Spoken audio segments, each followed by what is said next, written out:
Amados de Cristo, eu estava tentando editar um vídeo sobre os mártires atuais.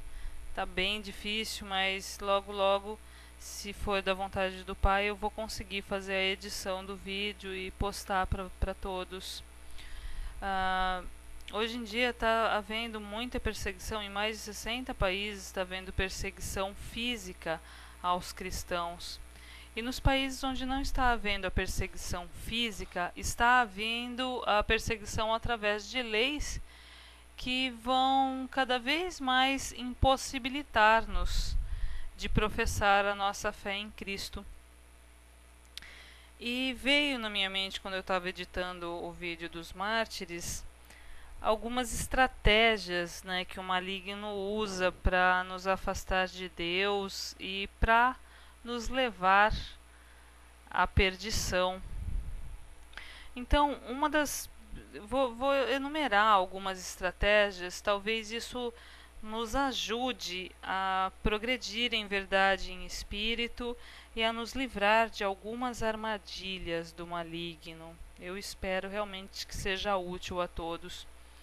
Bom, uma das ferramentas que ele usa é procurar fazer a humanidade acreditar que ele não existe. Por quê?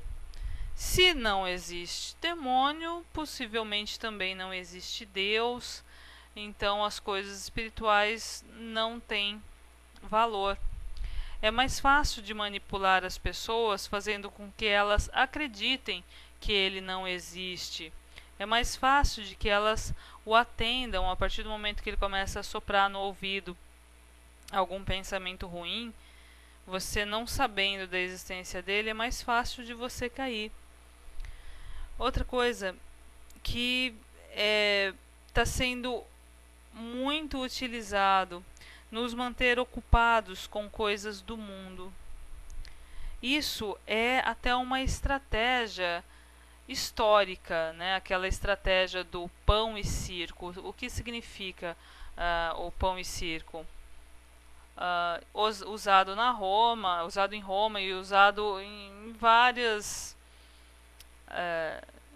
países. Sempre que os poderosos desejam ocupar o poder e manipular o povo, eles dão diversões ao povo, né? Então o pão e circo na época dos romanos era exatamente isso. Eles faziam, né, batalhas de gladiadores e davam o pão. Então a pessoa está sem fome, né? Tá com a barriguinha cheia e tem alguma coisa para se distrair, esquece do resto. Esquece que talvez o filho não tenha o que comer amanhã, esquece de Deus, esquece de coisas muito mais importantes do que o alimento físico. Então, nos manter ocupados através de diversões, televisão, shows, programinhas que não vão nos levar a nada, é uma estratégia que tem dado muito certo. Se formos analisar até mesmo os cristãos, e em especial os cristãos, quanto tempo um cristão atual gasta, né? Usa lendo a Bíblia, conhecendo a palavra, falando de Deus, e quanto tempo é gasto em frente a uma televisão, vendo programas geralmente nada saudáveis, mentalmente falando. Vamos começar a analisar sobre isso, o que nos é ofertado para nos afastar de Deus. Outra coisa interessante, que é uma estratégia do maligno, fazer com que nós acreditemos que tudo é normal. Tudo é normal, não.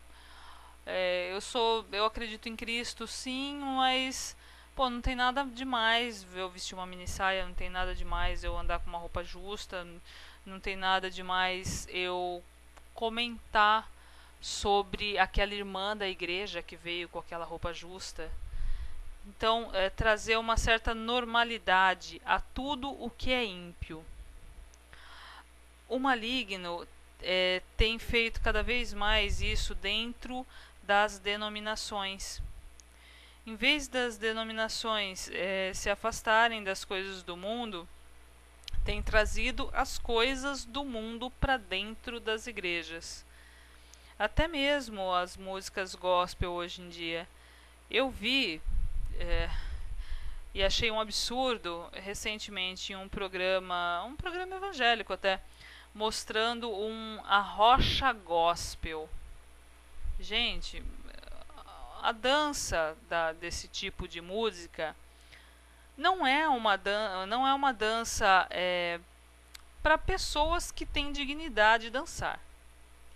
Quanto mais pessoas que acreditam em Cristo, vai falar de Cristo e se esfregar de forma indigna em um parceiro de dança, que muitas vezes nem é o teu esposo, o teu noivo.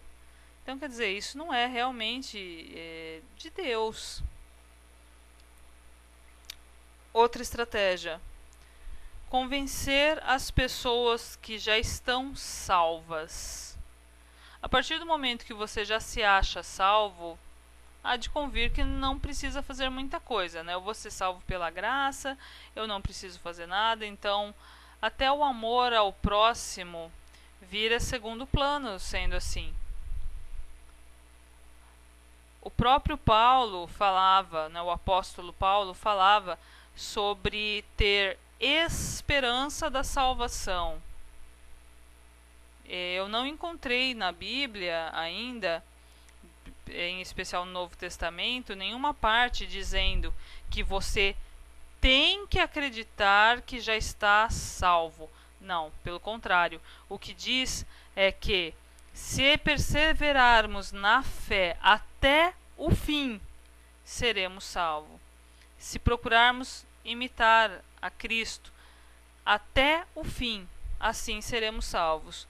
Do contrário, não seremos. Então você não tem que se sentir automaticamente salvo por estar dentro de uma igreja ou por fazer a sua oração toda noite. Isso não é razão para acreditar que está salvo. Busque a salvação dia a dia.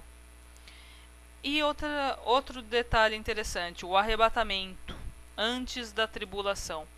Por que você acreditar piamente que você vai ser arrebatado antes da tribulação pode ser perigoso, pode ser uma ferramenta do maligno?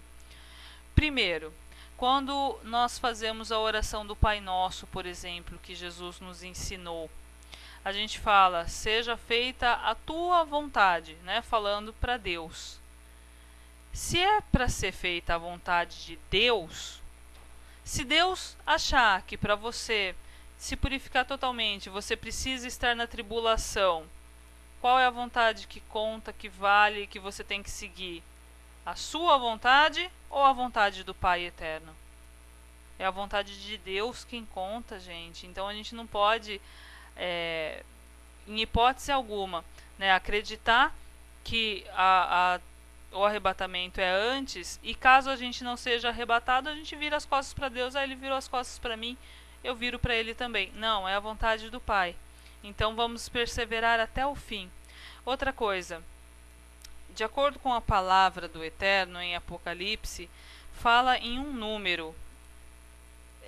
Se esse número for literal, ou seja, 144 mil pessoas, 144 mil pessoas, mediante 7 bilhões de seres humanos que existe, é um número muito pequeno. E de acordo com a palavra, são santos, são pessoas puras, são pessoas que nunca tiveram contaminação com homens, né, ou mulheres, não se contaminaram com as coisas do mundo, né, e foram de Deus durante sua vida toda. Então está dizendo que esses serão arrebatados. Eu não sei se fica muito claro se é antes, depois ou no meio. Eu creio que seja mais ou menos no meio, né, antes dos 3 anos finais. Mas, mesmo que seja antes, existe também em Apocalipse 7, falando sobre os glorificados, né? Uma multidão que ninguém podia enumerar, que vieram da grande tribulação. E o Pai Eterno diz, né, o ancião explica a João, aliás, que essas pessoas não terão mais fome, nem sede, não serão mais abrasadas pelo sol. Se elas não serão mais, é porque elas foram. E na palavra fala claramente que elas vieram da grande tribulação. Que grande tribulação é essa? Se em Apocalipse diz que nunca houve antes no planeta uma tribulação tão grande, então possivelmente ele está falando justamente do fim dos tempos, né? Então essas pessoas que morreram durante a grande tribulação, é um número incontável, está em frente ao trono sendo consolado pelo próprio Deus.